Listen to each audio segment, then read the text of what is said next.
Hello বন্ধুরা, আজকে যেটা শেখাবো সেটা হচ্ছে বদমাস রুল। বদমাস রুলটা কি? বদমাস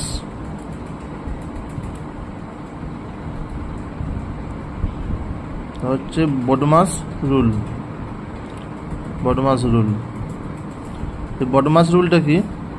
বদমাস রুল থেকে পরীক্ষাতে একটা কোশ্চেন আসবে, যেখানে কি হচ্ছে জ্যাকেট,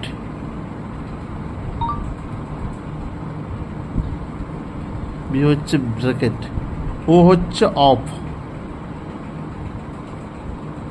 ডি হচ্ছে ডিভিশন, এম হচ্ছে মাল্টিপ্লিকেশন,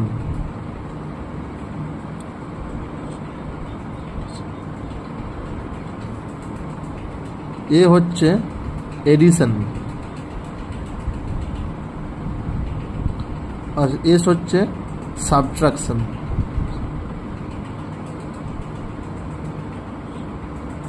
এরকম টাইপের অঙ্ক থাকলে তোমরা কি করবে?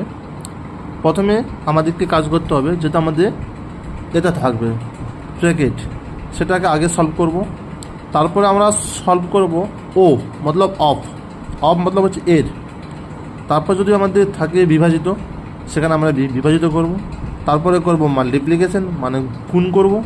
তারপরে অ্যাডিশন যোগ করব। তারপরে আমরা সাবট্রাকশন মাইনাস করব। এরকম টাইপের একটা কোশ্চেন পরীক্ষাতে আসবে।